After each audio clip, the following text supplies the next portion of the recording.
Welcome to our ongoing series on duty. My name is Sarah Almacian, and I'm the Associate Director of Alumni Engagement and Participation at UIC College of Nursing. We're pleased you all could join us for today's On Duty, our webinar series featuring faculty and alumni experts on topics relevant to nursing issues of the day. Today, we are fortunate to have two presenters with us to deliver Transitioning into Professional Nursing Practice, an overview for new graduate nurses. Dr. Brian Stahulak earned his BSN at UIC Nursing in 1997 and immediately went to work as an RN at Children's Memorial Hospital, which is now, of course, Ann and Robert H. Lurie Children's Hospital. 10 years later, he was named Director of Solid Organ Transplantation, and in 2011, he was promoted to Senior Director in Ambulatory Services. In March, Brian celebrated 5 years as Lurie's Chief Nursing Officer. Since taking on that role, he's prioritized giving a voice to frontline nurses. He hosts open office hours regularly. He routinely rounds on both day and night shifts, and he meets with employees for meals quarterly, obviously not during non-COVID times. Last year, Brian was selected to receive our college's Distinguished Alumni Award for his consistent leadership in the profession. We're fortunate that Brian has brought with him today his colleague, Ms. Casey Benedetto. Casey began her career as a pediatric surgical nurse at Lurie's, but for the past 16 years, she's worked in roles dedicated to the professional development of Lurie nurses. Currently, she's the program director for the hospital's RN residency program, which she has twice led to accreditation with distinction by the American Nurses Credentialing Center's Practice Transition Accreditation Program. That is a mouthful. With expertise in transition to practice, precepting, and mentoring, Casey is a member of the Association for Nurses in Professional Development, as well as the Society of Pediatric Nurses and Sigma Theta Tau International. Please join me in welcoming Brian Stahulak and Casey Benedetto. Great. Thank you, Sarah. Thank you for that introduction. I appreciate the opportunity to be here today. My name is Brian, like Sarah had said. I'm really looking forward to talking with you guys today. I think when we were discussing kind of what was an opportunity for us to highlight at the On Duty series, there's just been a lot of struggles and challenges that we've been facing recently related to COVID-19 and the impact that's had on nurses here at our organization, but I know nurses throughout the nation as well. So when I was looking at what are the things that are really challenging us as leaders today, it was really making sure that we're onboarding our new grad nurses in a way that keeps them engaged and helps them feel comfortable as they transition into their professional practice, but also those newer nurses who are actually in the field and over the course of the last year to 18 months have had to be challenged with managing through a very difficult time, one in which I think me as an experienced nurse leader and a nurse had a lot of challenges to go through at that, as well. So hopefully we'll be able to give you guys some ideas about things that we are engaged in, not only as a alumni community at the University of Illinois, Chicago College of Nursing, but also for us as an organization at Lurie Children's. We'll go over some brief introductions, I think, today. I'm going to talk a little bit about my professional background and why this topic is really important to me, as well as focus a little bit on some of the impact that leaders are challenged with today from the effects of COVID-19 on our nursing staff. I think that the work that we do around how we support new nurses in the field is a really important topic. And I want to highlight, I'm going to highlight the UIC's College of Nursing Alumni Mentor Program, which we established as an alumni group in 2019, and share that program's success with you so far in the first 2 years that we have been in action. And then I'm going to hand it over to Casey, who's going to go over some of the work that we do here and really highlight a program that I'm very proud of as an organization, our nurse residency program. So she's done a phenomenal amount of work to get that program to where it is. I'm excited to be able to share that with you guys today. Really, first off, what I want to say is thank you. Thank you to all the nurses out there who have endured over the course of the last year. The challenges that we all face are things that we never thought we would have to. As nurses, I think that we were put forefront in this pandemic and we're there to help support and partner with hospital leadership, physicians, physician scientists on how are we gonna take action to respond. That did bear a lot of weight on our nursing staff. And here at the organization, we know that we've been impacted. And I know at your organizations, it's the same way. So I want to say thank you to everybody who has either worked in the frontline nursing role over the course of the last year, or if you were in a leadership role supporting, or you're in an educator role helping prepare our staff and the new nurses to deal with this pandemic. Thank you to all that you've done for that. It's really been an incredible year. I'm certainly have always been very proud to be a nurse, and I would say that I have not been more proud than I have in the last year that I have been working. So, but it's been very difficult. So I started my nursing career in 1997 as a new grad nurse, fresh out of school. I didn't have a nurse residency program when I was transitioning into practice, but what I think I had was I started as a new grad nurse for about 12 weeks or maybe 11 weeks at an outside hospital where I worked as a nursing assistant, and told them on my last week of orientation that I was going to be leaving because I accepted a job at Children's Memorial Hospital, which was the place that I really wanted to be. I moved to Children's Memorial and I got another 12 weeks of orientation. So I had 24 weeks of orientation as a new grad nurse, and I considered that my nurse residency program. And I think the successes that came out of that were incredible. But so I've been in my role. I started here as a new grad nurse and worked my way through the organization. And I was at a point in time after I'd been here 3 or 4 years where I was deciding whether or not I wanted to go back to school to be an advanced practice nurse or go into leadership. And that is really the point in time when mentorship really became to me a very important part of my professional career. And at that point, I established a mentor relationship with somebody who had known me for several years as I've been a nurse, really helped me weigh the pros and cons of what I wanted to do as a nurse leader, or as a nurse that I wanted to become a leader or focus on advanced practice. And with that, I chose to go down the leadership route. And it was really because that relationship I had with my mentor that helped me identify what my strengths were and where I had some challenges, and allowed me to freely speak to them about what I really wanted to do as a nurse. Kind of fast forward a little bit, as I moved from a nurse manager into a nursing director, I ended up missing, when you leave, you guys know, when you leave a bedside nurse role and you go to a manager, you lose that daily interaction with families.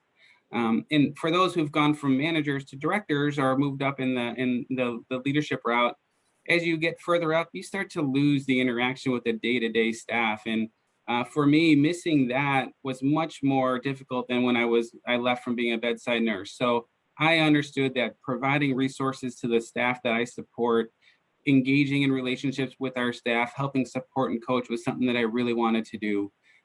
As I moved through my career, my focus was never to be a chief nursing officer. And I would say 7 years ago, that's not what I was thinking. But again, when the opportunity posed itself to apply for the role, that's when I had continued to leverage a new mentor-mentee relationship that I had built for the last 3 to 4 years prior to that, with somebody who knew me in my new capacity and was able to help me shape my thoughts about what my strengths were and what my opportunities were.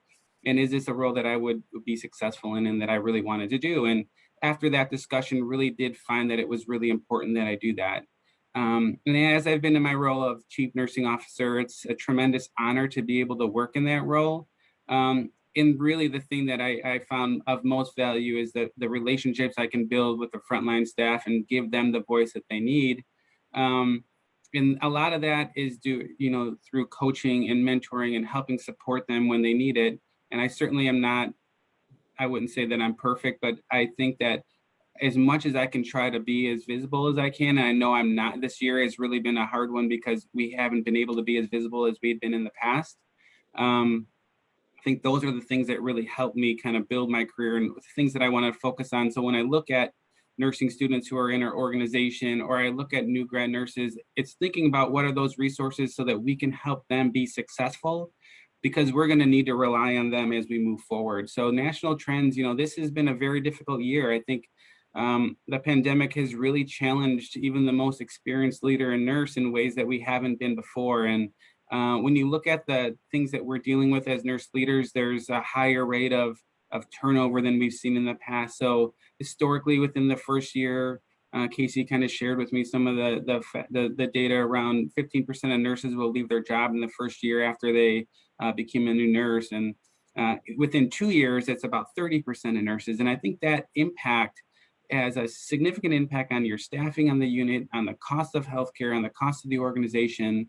And some of the early reports from AONL and some other groups is that those rates are higher this year than they had been in the past. I think the other important thing that we're dealing with is this impact on emotional health and mental well-being and physical well-being of our staff. And those are things that we really need to focus on as well. So we look at, I try to think about what we're doing around burnout, and we're seeing that now with some of the components of this pandemic have led to mental health issues that we're dealing with as an organization as well.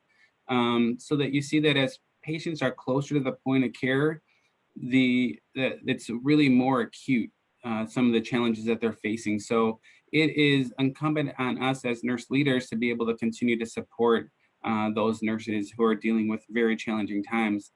At Lurie Children's Hospital, so we're a little bit different than an adult center. We haven't had the same direct impact from COVID-19 as other centers have. So we saw our volumes actually go down by 40% in our organization. So in March of 1 year ago, March of 2020, our census was at full capacity at 355 patients. 1 month later, at the end of April, we had 175 patients in our hospital. So that impact really resulted in us doing things that had to respond to a lower volume, and it was very challenging for us. So we're seeing some experienced nurses who are leaving the adult hospitals and coming to peds because we haven't been impacted the same way, but still same challenges with stress and other burnout type things. And now is the first time that we're hiring a cohort of nursing students who will not have had the same in-person clinical experience that we've had in the past. So they don't have they haven't had interactions with patients and families. They haven't had interactions with the clinical team, the physicians, the residents, and they haven't had those hands-on skills that, yes, you can do it in sim labs, but haven't done it in person is a very different thing. So it's going to be a really unique thing that I think that as part of Casey's nurse residency program is really something that she's focusing on for the next 18 months. And then new grads are certainly leaving and citing that stress or mental health. And we hear our nurses saying, this is not what I signed up for, because we have seen the increase in mental health patients really skyrocket in our organization. So some of the things, I'm going to talk about two things, the first two bullets here, but there are a lot of things that nurse leaders need to do to really support their staff. I think resiliency program and training at every level of the organization is something, and having resources as part of that. Really focusing on how they improve retention and reduce turnover, because staffing is really a root cause of a lot of the challenges. So if you're understaffed, really creates a lot of difficulty for you to manage through that. And then making sure that, of course, that our staff have all the resources that they need.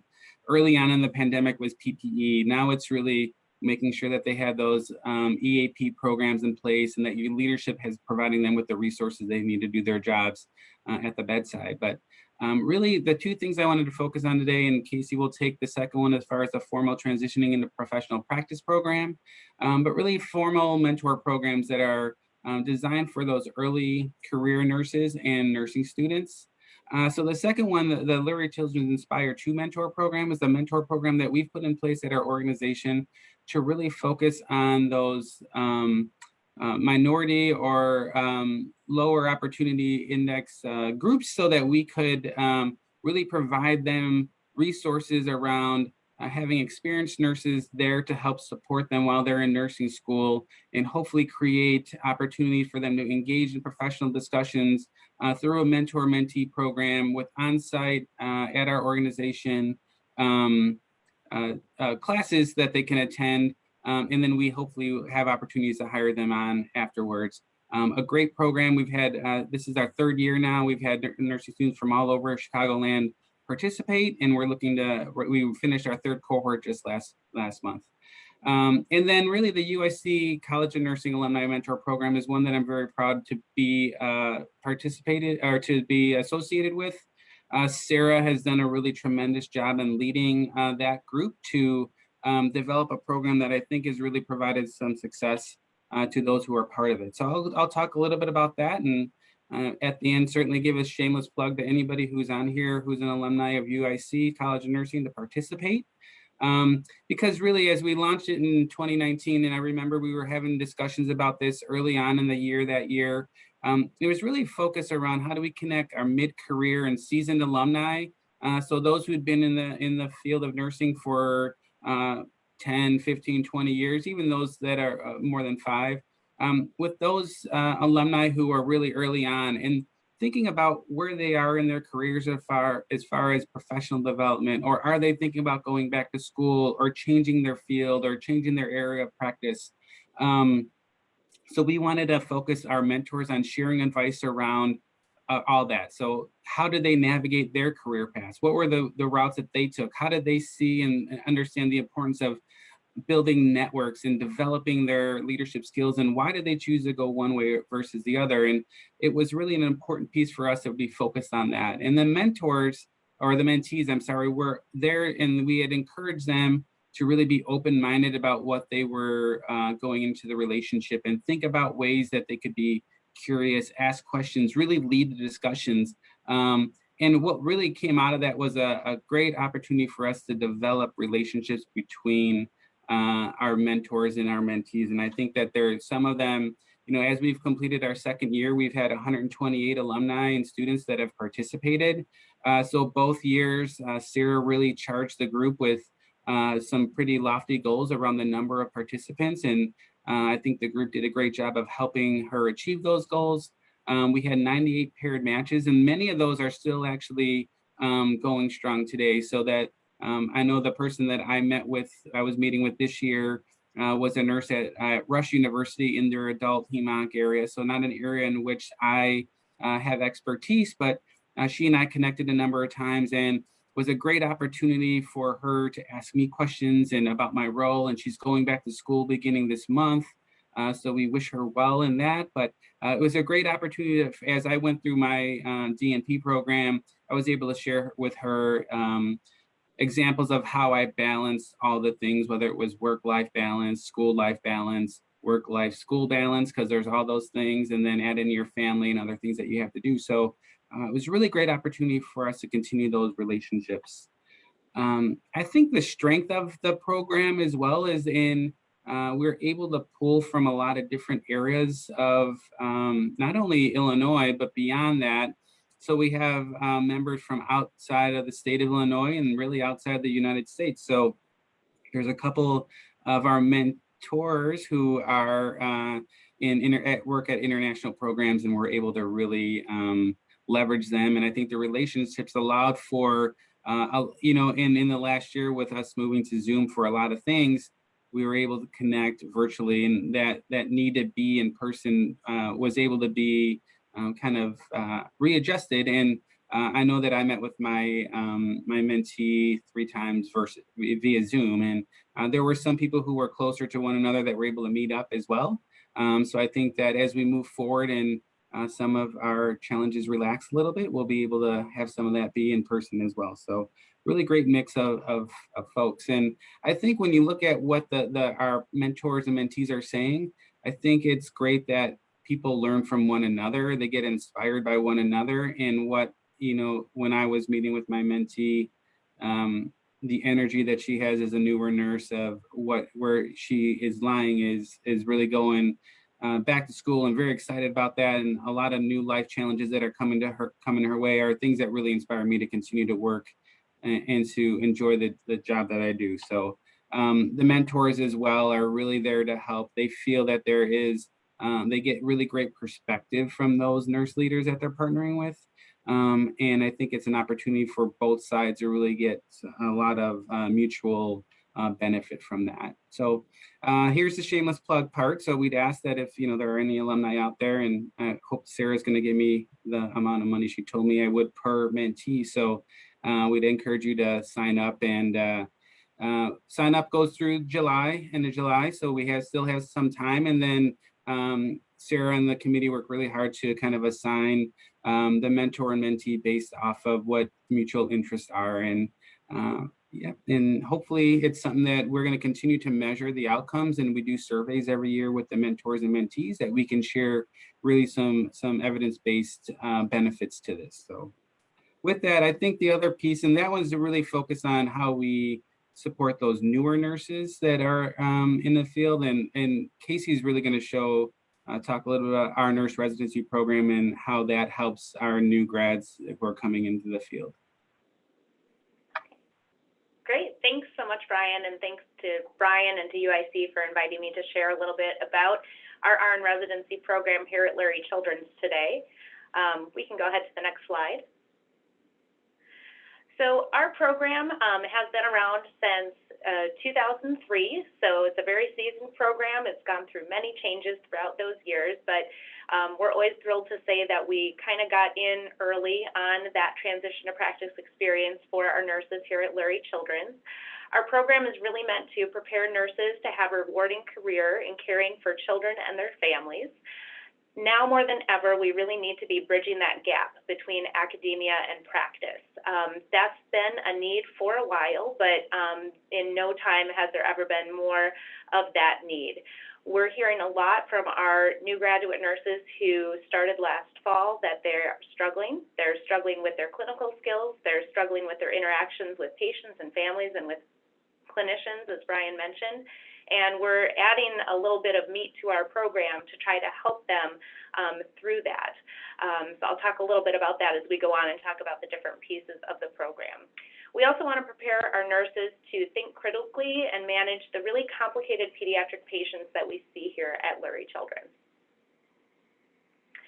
We do have several foundational theories that our program is based on. So any of you listening that are in the nursing professional development realm, you'll recognize several of these. So back in the 1980s, Patricia Benners from Novice to Expert talked about the different stages that nurses, or really anyone, this was adapted from a business model, move through in their careers. And so we focus on that as part of the residency program and build our curriculum around that theory. Also, reality shock, published back in the 70s by Dr. Marlene Kramer, Why Nurses Leave Nursing. We focus on that. Adult learning theory, and then also with our preceptor program, social learning theory. One thing I do want to highlight is program accreditation. So back in 2008, the Commission on Collegiate Nursing Education, or the CCNE, came out with the first set of standards for accreditation of nurse residency programs. They didn't exactly take off. I'm not sure exactly why, but one of the reasons is there was a piece where there had to be an affiliation with a university.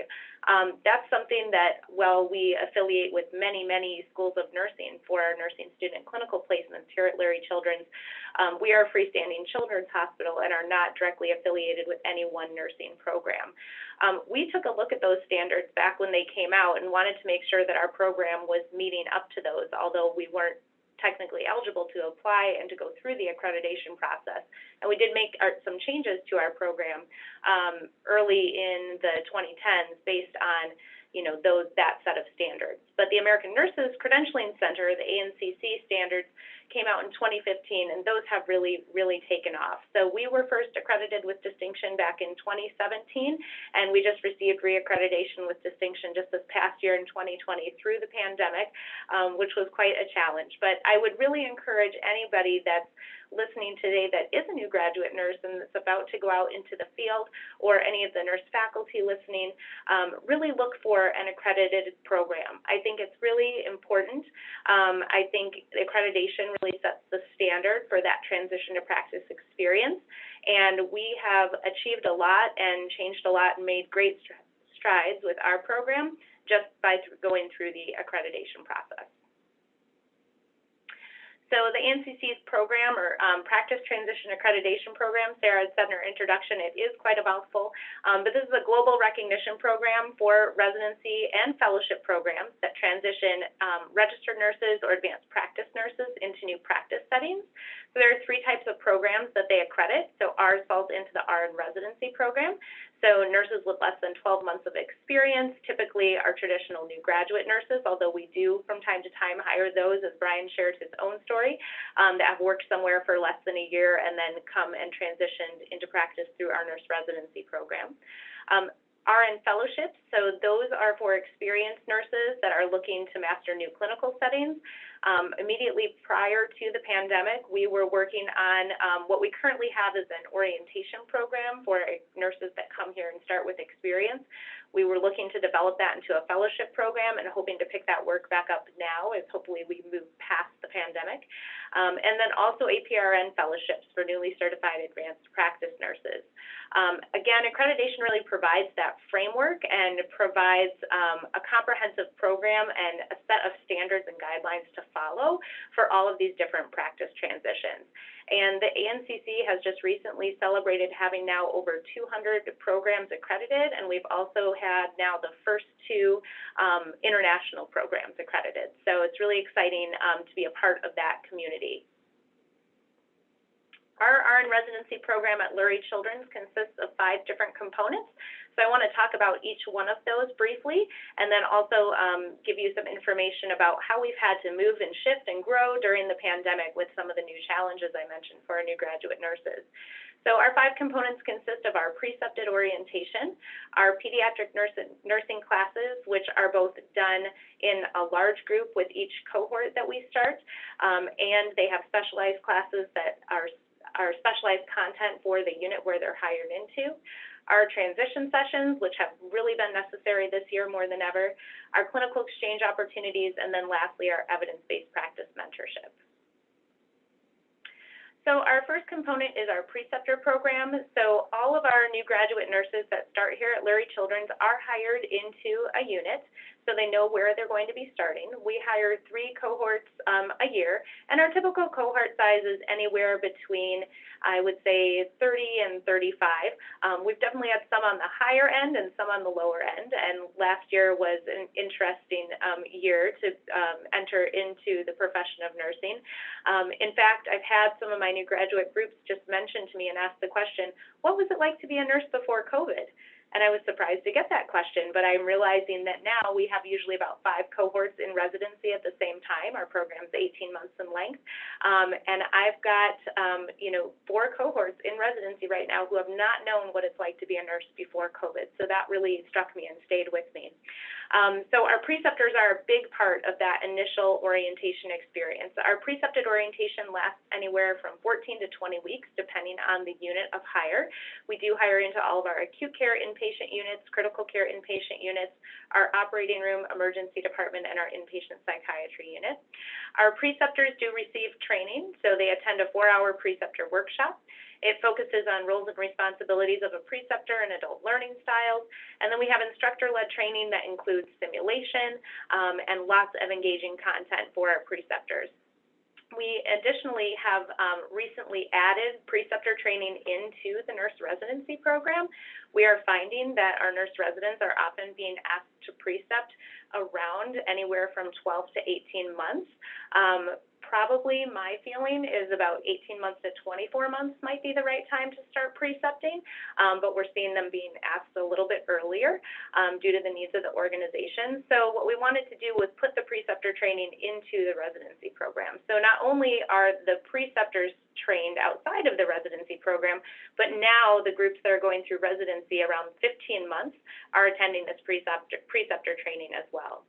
We also have additional preceptor development for experienced preceptors. We've just started something called Preceptor 2.0, which is, again, it's a little more simulation-based and working through different challenges and crucial conversations with orientees. And in addition, we have a preceptor committee. So that reports up through our professional governance structure to our education council. And our preceptor committee has representatives from all different areas in the hospital. And it's been a really great forum for preceptors to come together and talk about their needs for practice and competency in their role. Our pediatric nursing classes is probably the biggest piece that we've had to change throughout the pandemic. So we have core classes that meet up front for the first week, and then week 2 and week 3, we do some intensive pediatric assessment classes to get everybody on the same page. And then we meet together as a cohort about every 3 months over that 18-month program. And typically what we'll do is we'll discuss, a topic or have kind of a seminar of interest. We'll do one of our transition sessions, which I'll explain next. And then towards the middle to end of the program is where we put in the evidence-based practice content. So our core classes and then our specialty classes, which are run by our unit-based nursing professional development practitioners, are really integrated with the clinical experience with the preceptor. Again, the core classes span 18 months. The specialty classes usually typically take place mostly during that precepted orientation period, that 14 to 20 weeks. The classes really focus on specialty pediatric nursing assessment skills and knowledge. And then we also have emergency management skills that are developed through our resuscitation courses. Our transition sessions. So we received an exemplar from one of our appraisers for the PTAP program on our transition sessions. I think it's a great part of the program, and it's something that's, again, needed now more than ever. So what our transition sessions are is they offer our nurse residents really a safe place to share experiences with their peers.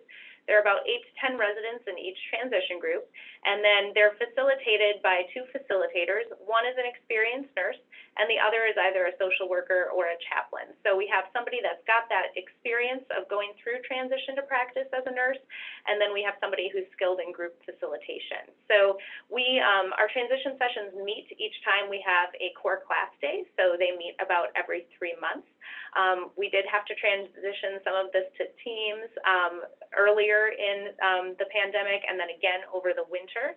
We're thrilled to have everybody back in person now with our transition groups. And I think a big testament to the transition sessions is how many former residents I have that want to come back and be facilitators. So it's been amazing, and that experience of having kind of what I call those near peers, somebody who's just been through it but's far enough away from it to reflect on it, helping you through that transition. So I think that's been a really great part of our program and a really big needed piece. Our clinical exchange opportunities, this is the 4th component. So this helps our RN residents to learn more about the patient-family experience and really just how the organization operates. The way this is accomplished is, again, it's towards the end of that precepted orientation period. They may rotate to an additional patient care area or participate in an administrative function specific to their patient population. So for example, we have our NICU nurses will go and spend some time in with neonatal patients in our cardiac care unit to learn kind of different aspects of that care. In addition, we may have nurses from our resource team, that's our in-house kind of float pool.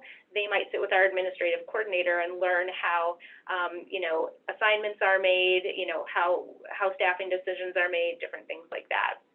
So some benefits to our clinical exchange are the fostering of interdepartmental relationships.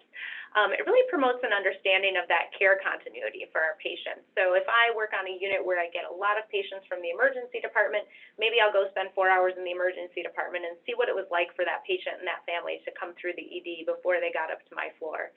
The goal is to broaden the RN residents' knowledge base and then also increase their competency. And then the last piece of our program is our evidence-based practice mentorship.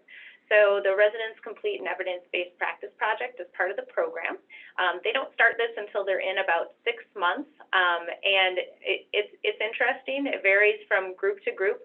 I just got this started with one of our cohorts, and it was our first time being back in person with this cohort, and they kind of looked a little deer in headlights. And then once we started talking about things and talking about practice issues and questions that they had, they were really engaged and really got into it. So it's great to see that, they're really thinking through, how we do things. Our EBP components are aligned with our core class days. So we do an overview, we go over PICO questions, searching the literature, critical appraisal, and this culminates with project presentations. And they are working in groups by unit. We really want them to do work that is meaningful to the unit and that is going to help meet goals that their leaders have set. In fact, we're encouraging additional leadership team involvement. We have a wonderful nursing director who's working on her DNP project right now, and her and I have been partnering to see how we can include the leaders more and focus this around fiscal year goals, and really have the residents feel like they're making an impact in the work that they're doing. So this has been a great piece of our program as well, and something that actually came out of looking at those initial 2008 CCNE standards. So that's one of our groups of residents. I should say a disclaimer, all these pictures are pre-pandemic, so that's why everyone's together without masks on. But that's a little bit about our program. One other thing I just want to add, because we've been talking about the impact of COVID-19 on our nurse residents, we are definitely seeing them struggling earlier. We are starting to put a few more things in place to assist with that. At the unit level is really where we're needing the support. So our unit-based NPD practitioners have been doing some additional sessions in conjunction with some of our core classes. So if our core class, for example, is 4 hours, then they may be going to the unit for 4 hours, and they're just doing some kind of general, just checking in on how is everybody doing, what are their concerns, and we're letting the residents really drive some of the agenda of those sessions. You know, if they need more work on central lines, then we'll give them a small session on central lines. Lots of other different things have been coming up from those sessions, and eager to speak with my colleagues, my NPD practitioners on the unit, and see if there's any themes that are starting to emerge, because this is fairly new. But I do anticipate too with this group that we'll be starting in August. These will be our May graduates. You know, I'm anticipating that we'll have to put additional support in place for them as well. I've talked to a couple people interested in our program who have voiced concerns about, you know, having some clinical but not having kind of the typical clinical experience, and, you know, it'll be interesting to see, you know, how that group does as well. I think Brian and I would open it up for any questions. Thank you so much, Casey and Brian. Let's everyone give Brian and Casey a round of applause for their outstanding presentations.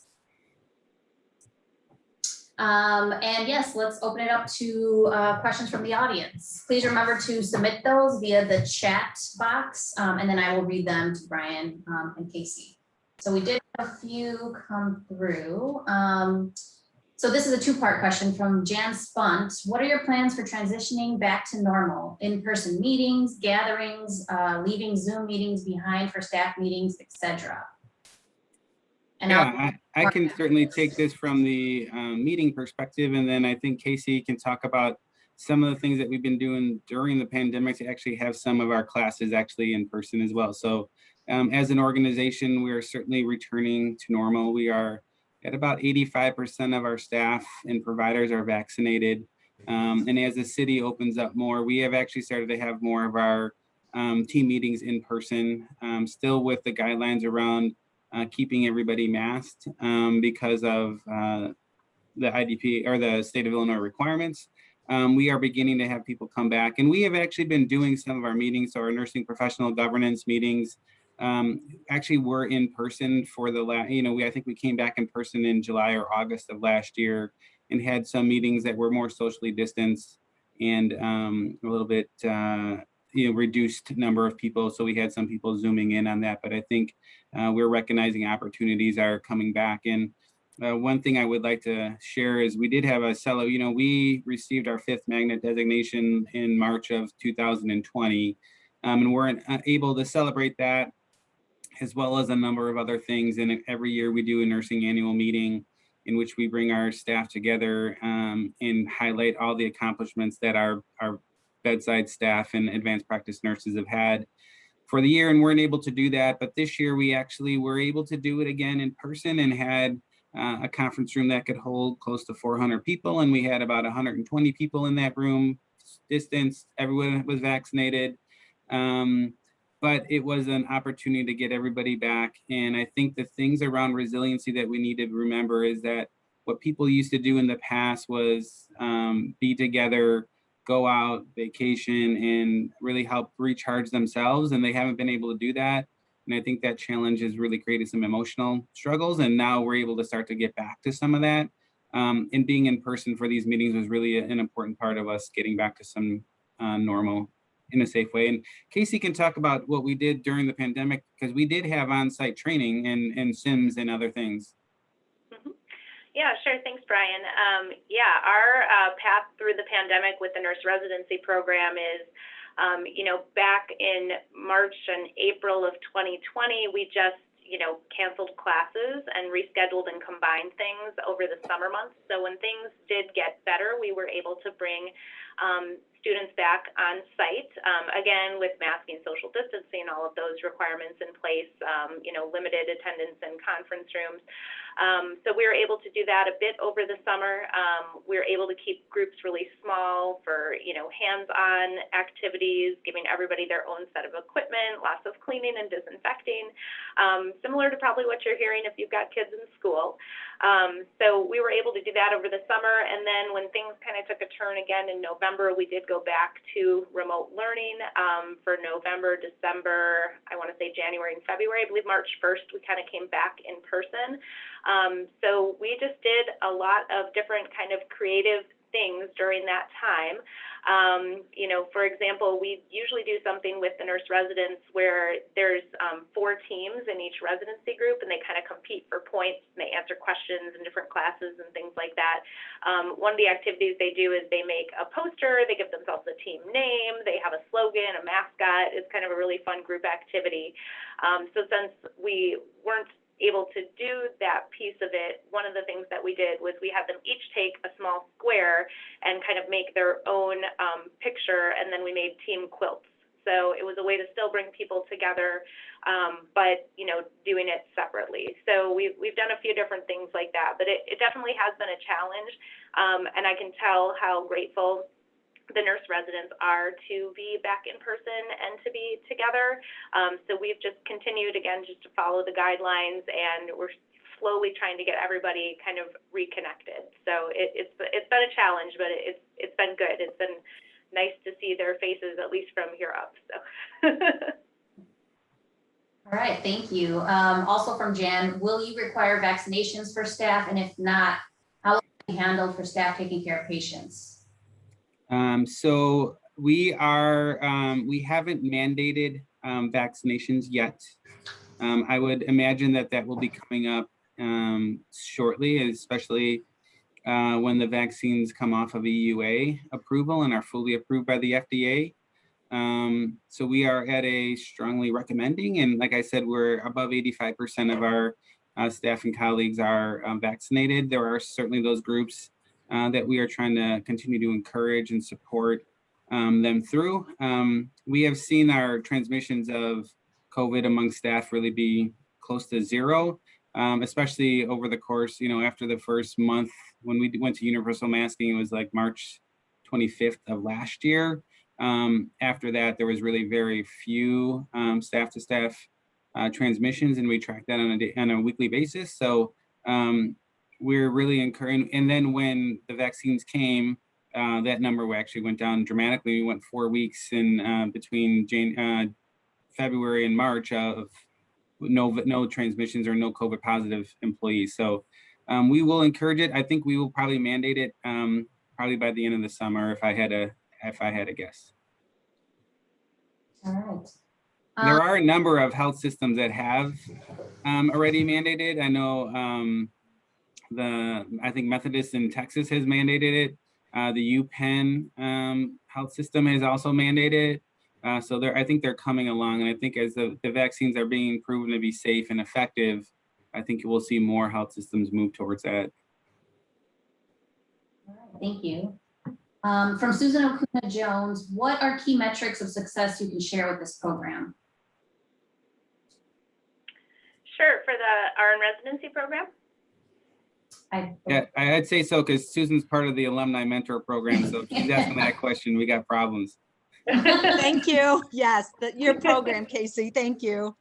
Oh, sure, wonderful. So yes, we have to set outcome metrics as part of our accreditation, and that's actually one thing that's been really great to go through that process. So we've got 4 different outcome metrics. One of them we looked at was how many of our nurse residents are going back to pursue advanced degrees. And we set a benchmark, and within, I want to say we set it within 3 years, and we set a benchmark of that for 10%. We didn't hit that benchmark this go around, and I wasn't surprised that we didn't. So we actually as a group got together and met, and what we want to use as a better metric are nurses on our clinical ladder or taking advantage of certification. So we feel that those are more developmentally appropriate metrics to set for this group. So we'll be tracking that and submitting that for our next reaccreditation. We also look at number of residents that have completed the 18-month program. We are a little bit above kind of those numbers Brian reported. We are a little bit above, national numbers on that. So with 12 months, we're closer to maybe closer to 90%, but with 18 months, we're just above 80% completing. And we did extend our program our program used to be 12 months, so we extended it to 18 months, probably about, 7 or 8 years ago now. And we have seen increased retention within that 6-month period, so sometimes I don't know if it's any better. Are they leaving after a year versus leaving after 18 months. One of the things I feel like I'm seeing now more because of COVID is not just nurses, leaving or maybe transferring units. We'd still consider that, good because we've kept them and retained them as an employee. But a lot of them voicing that they just want to leave nursing. And that really saddens me, especially because they put so much into their education and, so much into their transition to practice.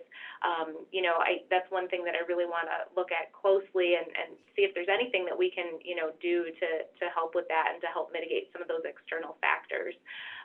We also look at their participant satisfaction. So we have a end of program survey that we send out to our residents, and our goal is to have above 90% rate the program as, I think I'm trying to think of the verbiage that we use on there, but beneficial or extremely beneficial or something like that, or satisfaction, extremely satisfied. And we always have above a 95% on that. So those are, I think I hit all of the outcome measures that we track, but we just met in January.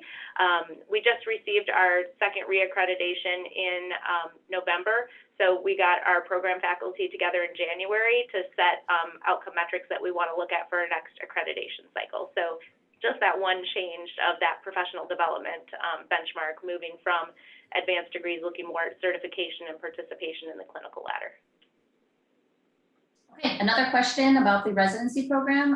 Does the residency program include part-time hires or just full-time, and how long is the program? Sure, so the program is 18 months in length, and then the precepted orientation piece of the program is really that 14 to 20 weeks, but they're considered in residency for 18 months. We typically do not hire part-time into the program. Typically we hire full-time. Most of our nurse residents work a 0.9, either rotating or straight night shift. So that's what that piece looks like. All right, and then our last question from Jihad Halabi. What are your plans for maintaining sustainability of the program benefits? I'm not sure if I understand the question. Let's see if Jihad, can you expand a little bit on that question? She's in Saudi Arabia, so I don't think the connection is going to be.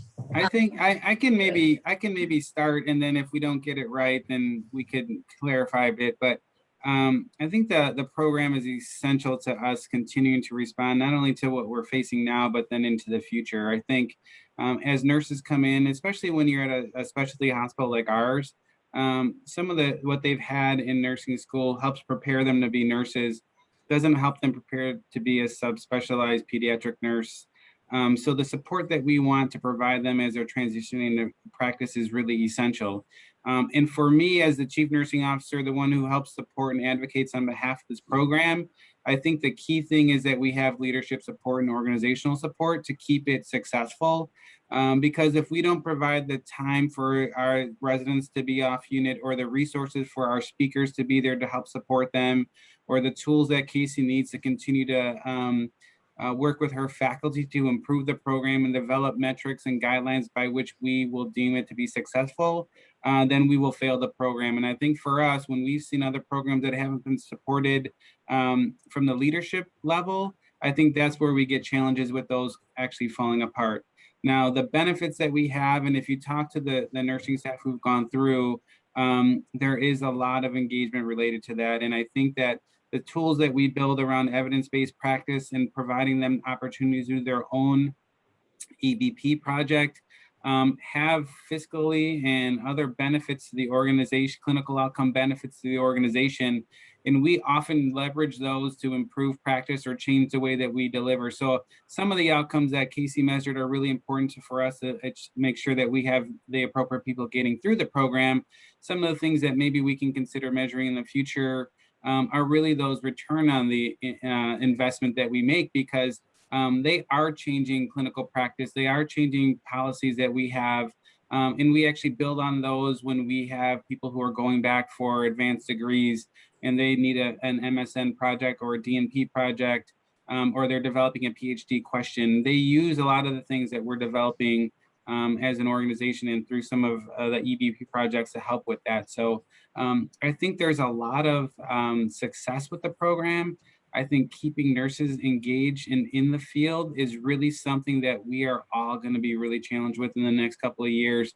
I think the PTSD that's going to come out of what we all just went through may not show its face just yet, but I think in the next 6 months to 12 months, people are really tired, and I think we have got to support them. So for me, those are the benefits, and from myself as a leader at the organization, supporting that is key.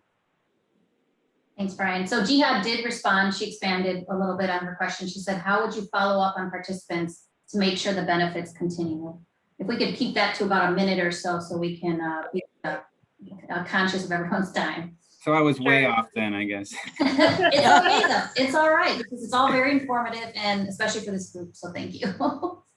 Yeah, thank you. I would say that we currently follow them through 18 months, and about 6 months after, we do survey them and ask them about their participation in different nursing professional development opportunities. So are they part of our nursing professional governance structure? Are they precepting? Have they become a charge nurse? Have they advanced any of their clinical skills? Are they going for certification? So for example, we look at all of those responses on the surveys, and we kind of see where people are at with their professional development after the program. I'd like to follow them out really up to 3 years, because I tend to see 3 years as kind of a transitional point in practice where a lot of the new grads are coming back and kind of saying, well, what am I going to do next? Am I going back to school? Am I going to go, advance my clinical role? What's next for me? So I'd like to look at that as a marker of success. All right, thank you. That concludes our Q&A portion. Thank you once again, Dr. Stahulak and Ms. Benedetto, for this discussion. Let's give them another round of applause using your reaction button if you'd like. And thanks to you all for joining us today. A few closing remarks before we conclude. Again, this was our series On Duty. You can visit go.uic.edu/news-events to see all of our upcoming events in this On Duty series, as well as other events. Our next event is scheduled for June 24th, where Professor Valerie Gruss, a world-renowned expert in geriatric care, will deliver how technology enhances older adult care across the globe. So that should be very interesting. Also, as Brian plugged our mentor program, I will too. Please consider joining our mentor program, either as a mentor or mentee, or even both. The program is open now for its 3rd year. You can visit go.uic.edu/nursing-amp for more information and how to sign up for that. Also, lastly, please be sure to save the date for our reunion 2021 taking place Saturday, October 16th. We're hoping that it will be in person, but whatever format, it will be a great time. So please keep an eye on your email and your mail for the details on that. Again, our thanks to all of you for being with us, and have a great rest of your day. Enjoy this weather. Take care.